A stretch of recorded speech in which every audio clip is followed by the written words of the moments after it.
Okay, so that's sort of the backdrop, right? Like radiological health, war on disease through health towards human plus.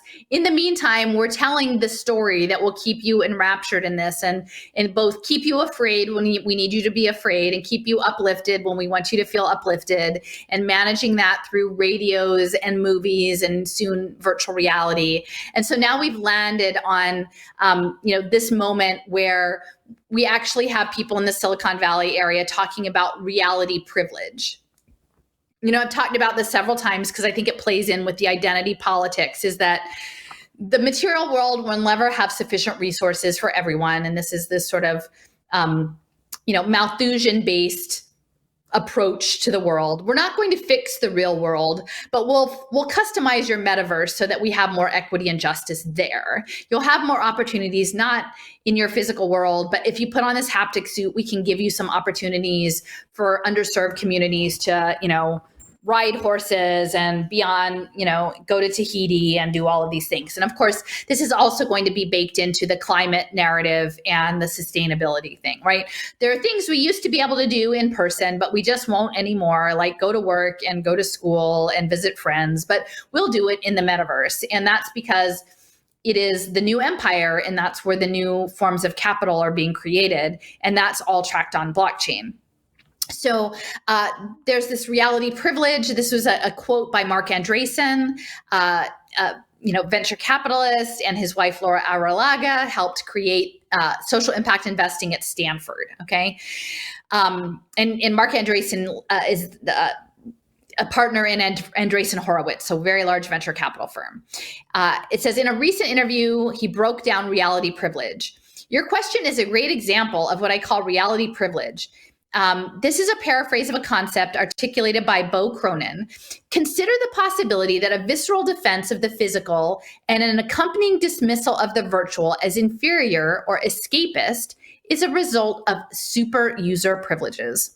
A small percent of people live in a real-world environment that is rich, even overflowing with glorious substance, beautiful settings, plentiful stimulation, and many people to talk to and work with and date. And these are also all of the people who get to ask probing questions like yours.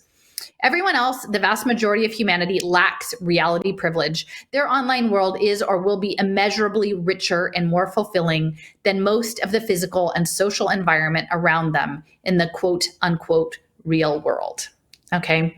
So, and I think all of this is like, we need to situate that this is the mentality of the technocratic, eugenic, control order state. That in the global brain, you're going to have stuff, but not in the material world, right? If you could just meditate hard enough and be disciplined enough and gritty enough and just like agree to earn your script to access your subscription level online reality video games, like you could be happy if you just conform to what we say. And that's because all of the stuff that's going to be happening, so much of the value is going to be created in the digital world. That is the new empire, right? And we are going to get there by the purple war on disease, because that is the biosurveillance state that Vannevar Bush was setting up under Truman. And, Truman, like right behind the Atomic Energy Commission and the dropping of the bombs and everything. Like, again, sorry about reality. Boom, we're going to drop bombs and irradiate everybody. But like, you're going to like your, life as a cyborg. You'll get used to it, right? That's the narrative that's coming.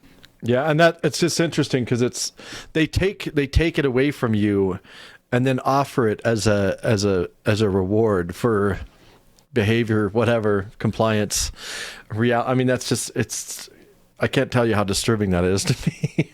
I know, but people don't even know that this mentality exists. And that's why, like, it's a control mentality, but it's a profit mentality. And then it's also to contain you in your digital enclosure to get enough of your life force to create its singularity is really what it is. So, as a sitting Facebook director, I politely declined to answer. But let me generalize out. So, this is something the one hears about the internet.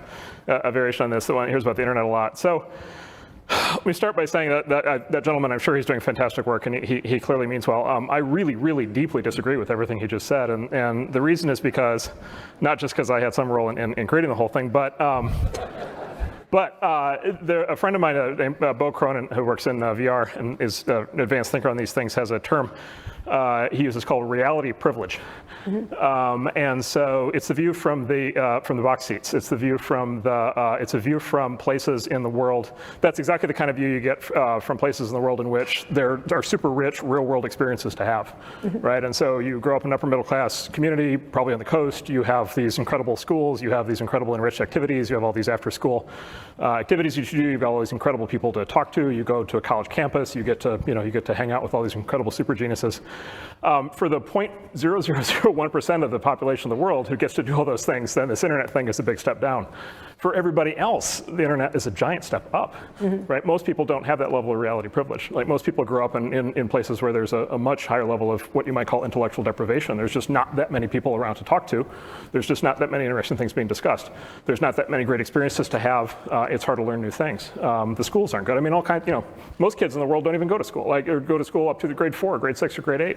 It just can't progress beyond that point because there's nothing locally. There's just no local system infrastructure or community to be able to engage on ideas. And so the internet represents a giant level up on all those topics for most of the world. And I think it's a fantastic thing. All right. Okay. Well then, fine. Snapchat for everybody.